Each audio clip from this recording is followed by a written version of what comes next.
Hey guys, welcome to Aura, the Aura Show. Aura's rap, rhyme, and arithmetic. Either way you want to look at it. We're just refocusing on what we have did so far on the Aura Show, starting way back in time, before the internet was hot. And it was much more difficult to do things. I used to have to hustle up TV shows, whatever, whatever I could get. And sometimes I was pretty lucky. Okay, sometimes. Like I got on Channel 9, WGN, I got on Fox 32, this is in Chicago. But Channel 9 and Fox 32 also goes in other parts of the country. I got on the news, and I got on, first I started working at Channel 11 doing fundraisers, for Channel 11, WTTW. Then I moved on to WGBO. WGBO used to be a sports channel when I worked with the Chicago Bears. That was in the 80s. Then after that, they changed it into a Hispanic channel, WGBO in Chicago. Then I left WGBO and I went to doing just freelancing on different channels, like I say, WGN, Channel 9, Fox 32, and one more channel that I can't think of right now.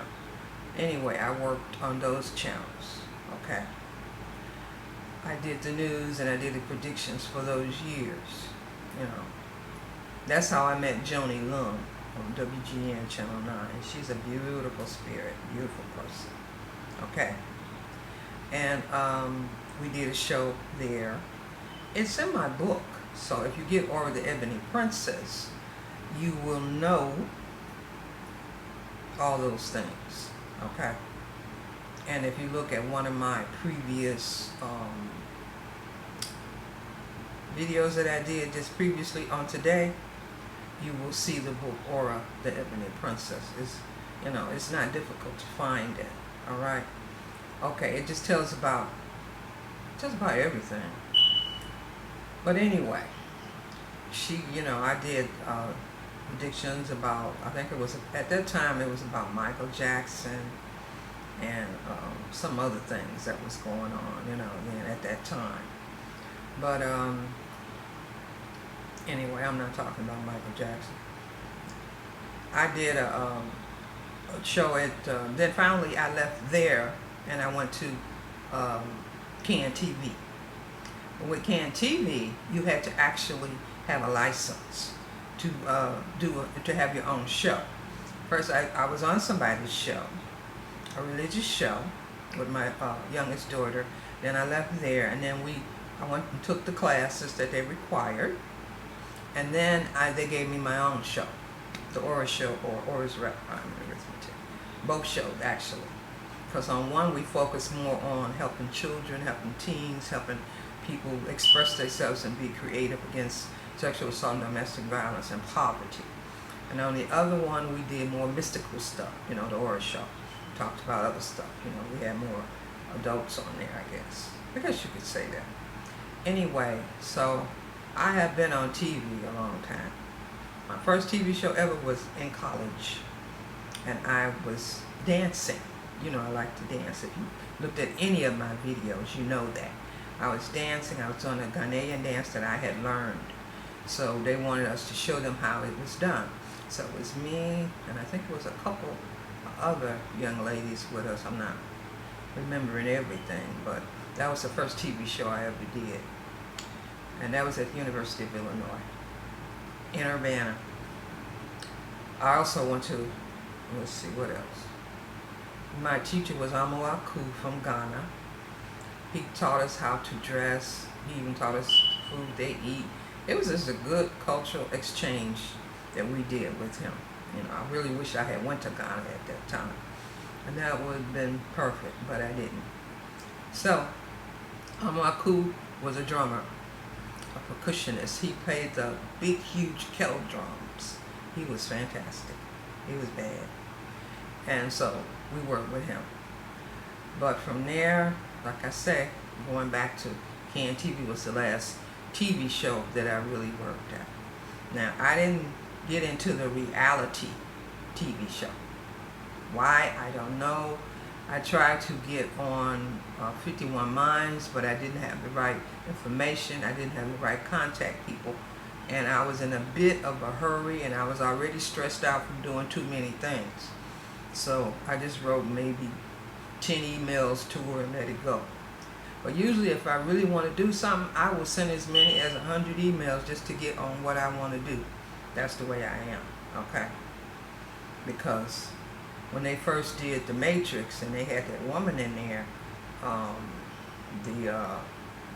you know what I'm talking about, The Matrix, when they had the psychic in there, she was too much like me. So I was hoping that they wasn't trying to, this is before I knew Sophia Stewart. That's why I found out who she was. I made it my goal to find her. But the woman looked so much like me that I sent 50 or more letters, not emails, because they didn't do that then, back then, but letters to Warner Brothers and asked them, did the Wachowskis know me? Were they portraying me?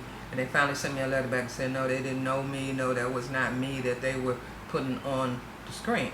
Because I was the only black one really out there on television at that time, in the 80s. So when I saw that, I said, well, they got to be doing me. They said they wasn't doing me. So then Sophia Stewart, I found her, and she started doing her story more heavily on the internet. You know, you should know her by now. She wrote The Matrix, she wrote The Terminator. And she said that was her as the Oracle. So I said, oh, thank God, because I didn't want nobody doing me. However,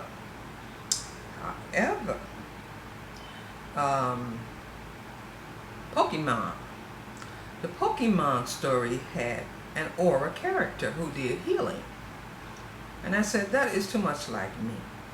So I got an interpreter. I wrote it in Japanese to the Pokemon owner about that character. The idea came to me because I have been working with Uri Geller, who is a well-known spoonbender, psychic, telekinetic expert.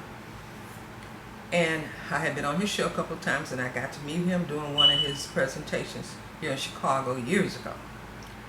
And I heard him talk about how Pokemon had did him, how they had did his character, but they had made him in a negative way, really negative. He got so mad, he started suing them. So they settled out of court in the millions. He wanted to sue him, I think it was for 100 million or 50 million or something like that dollars, because they were doing him in an evil way, saying that he made them have headaches and all that kind of stuff. But they, you know, they were just really negative.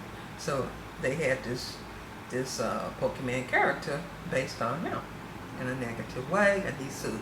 And I said, let me look into this and see if there's anything there about me. And sure enough, there was Aura. She did healings. Now they know I have been doing the healings on TV, you know, with kids. But they spelled it A-U-U-R-A, whereas I spell it A-U-R-A. So, well, you really can't copyright the name anyway. So I said, wow, this is really something. So like I said, I wrote him.